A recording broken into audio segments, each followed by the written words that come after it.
Good morning. My name is Maria Fano, and I'm doing a presentation today on the story of Arion and the Dolphin by Vikram Seth. So in Indian we have to say Namaste, which means hello. And the illustrations are by Jane Ray. She's very famous in Europe for her illustrations on children's books. This story is about a boy and a dolphin, the relationship. And I'm going to start reading the story for you, and I hope you enjoy it. One starry night in Corinth, the young musician Arion sat talking with his lord and master, the tyrant Arion. "A music competition in Sicily," said Arion. "I won't have it." "Sir, let me go," pleaded Arion. "If I win, my songs will spread your fame. If you win, but if you don't win, you die." "Oh, I suppose you can go as long as you come back," said Arion. "I'll win, and I promise to return," said Arion. "One last song then," said Arion, and Arion sang on his lyre. "Bright stars, guide me to fame, by land, by sea, so that my form and name may rest among you in the sky, and you, dark restless sea, be gentle on my way from Greece to Sicily." Arion set sail for Sicily. He talked to the ship's captain, who was glad to have him for company, and listened to the sailors singing as they worked. "Our decks are scrubbed and clean," sang the sailors. "Our ropes run strong and free. Fair winds fill out our sails. Bring us no gusts or gales. Keep us from sharks and whales, from Greece to Sicily. Arion, let's hear your song," he shouted, one of the sailors. And Arion joined in. "Dark restless sea, blue, green, black, and gray, be gentle on my way from Greece to Sicily. May no storm shake the sky, or seagulls wheel or cry, but dolphins dip and fly beside my ship at need."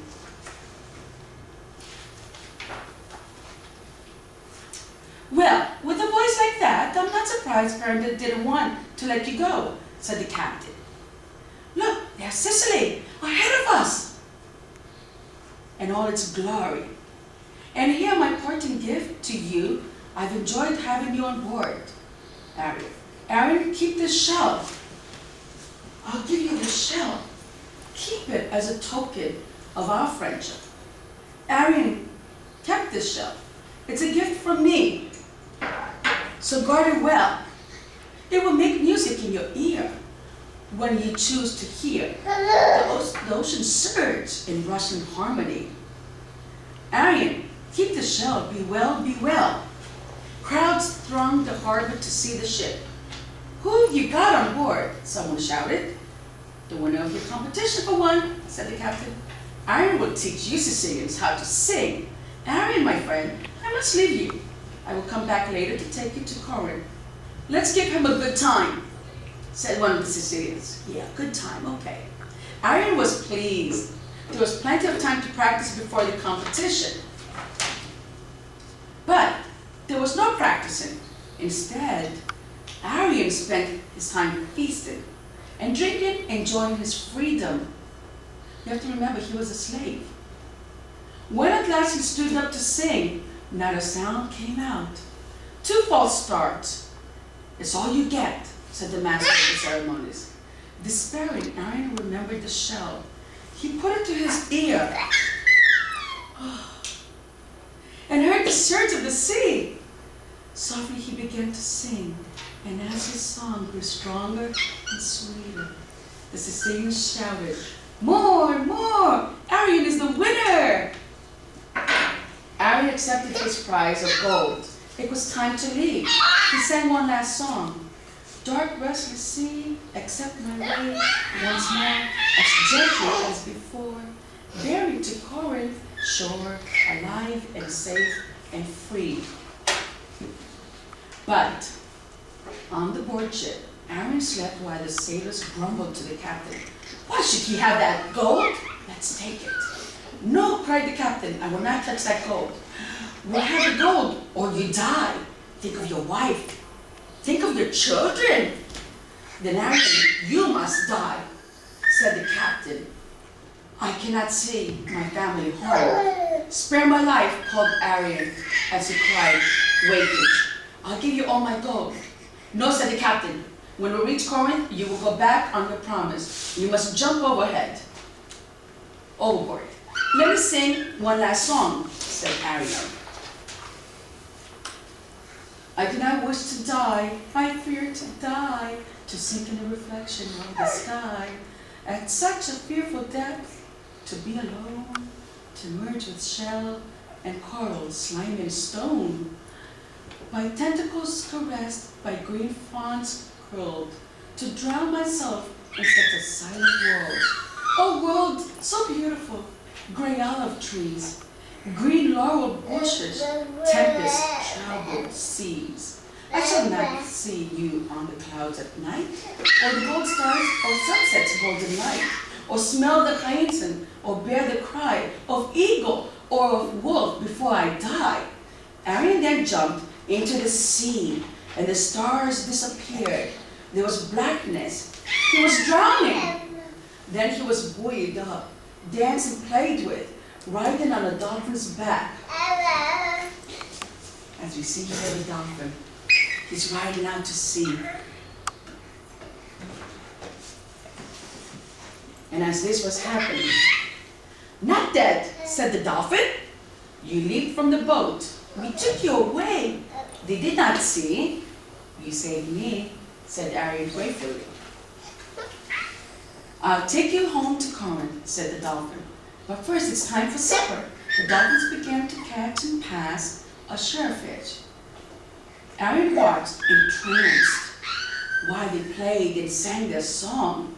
Fish gave us a sufficiency beneath the sea. As you can see, we eat with great efficiency beneath the sea, as you can see. Our skins are smooth and rubbery, our bulky bodies blubbery. We have buried happily and swallowed salmon snappily. Let's sing a duet together, said the dolphin to Arion when they had finished. This was serene. So Arion and the dolphin sang together. As they swam toward Corinth, the voices intertwined. The days passed one by one, said Arion. I feel my life has just begun. And for the first time, I am having fun. In the air and water both, our voices part and blend. And I, who never sought a friend, have found one in the end. The dolphin sang, I love Arion and would like to be bound to his voice and him eternally. Boy, this dolphin is really thinking. You know, the brains think 16 times faster than the human brain. The days passed, and they swam into the Gulf of Corinth, where fisherfolk crowded around to point and stare.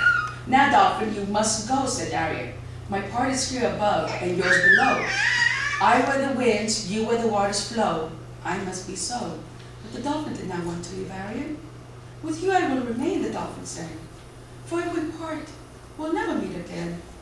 And I would die of loneliness and pain. This I maintain.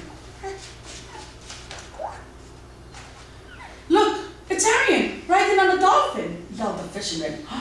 Tell Piranda. Piranda came hurrying to embrace Arion.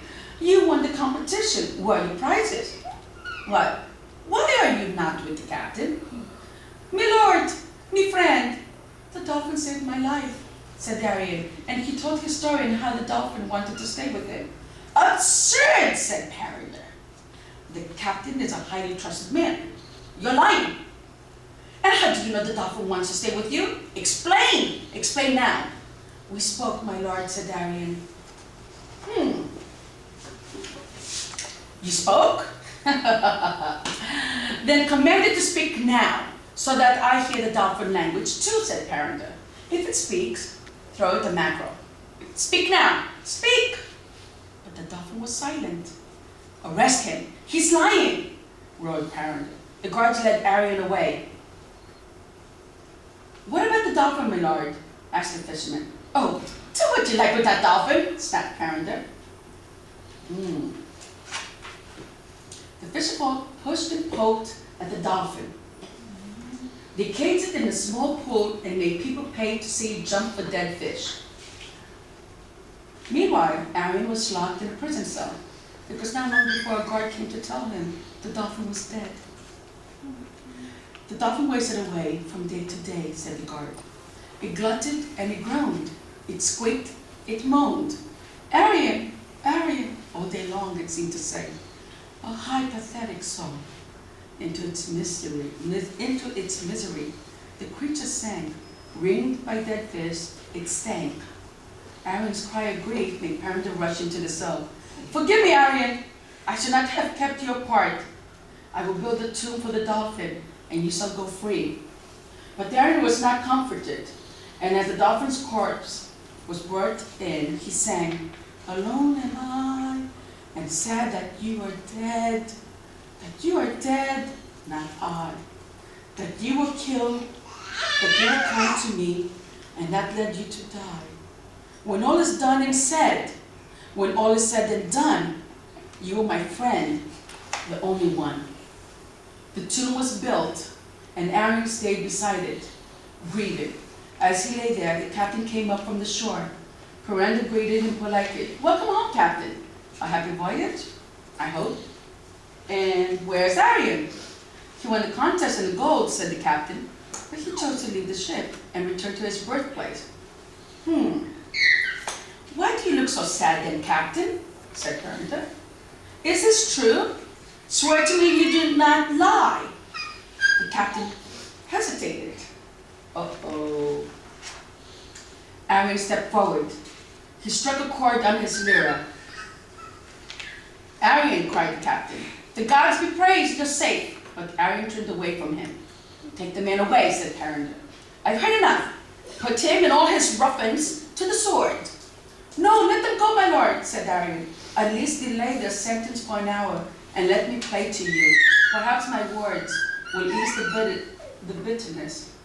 Parinda nodded. Okay. Play then, and sing. I have caused you pain, but now you listen. Listen. Arion plucked at his lyra and sang.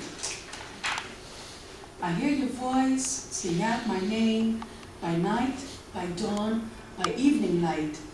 Dolphin, it was from your marine caress that I learned gentleness.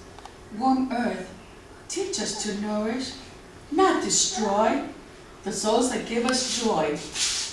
Bright stars, engrave my dolphin and my lyra in the night sky with fire. And this is how we come about with the Arion constellation in astrology and in astronomy. So if you ever look up in the skies, the Arion constellation is based on this story from ancient Greece going to Sicily during the classical period of Pericles, 490 to 520 BC. And because of this, I figured a nice thing to incorporate in children's literature is always creative art. I had a class here, Professor Miller, creative activities, and she taught us how to improvise. This one I improvised last night. It took me 10 minutes, I would figure a chart. We could do this after a story, have them draw something if it's 3rd or 4th grade. This is just color crayons. And we don't have to waste paper. That's the beauty of it. Environmentally safe. Look, from a rich box. I just snip it one side, and if you want the movement, you leave these creases in, and you just move it. Very good. And then the pottery, if the kids want to feel what a dolphin, the shape, to feel the curves, they could come and touch the pottery. And this one would be Arion playing his lyra, if you want to see. You like that? Do you feel the curves?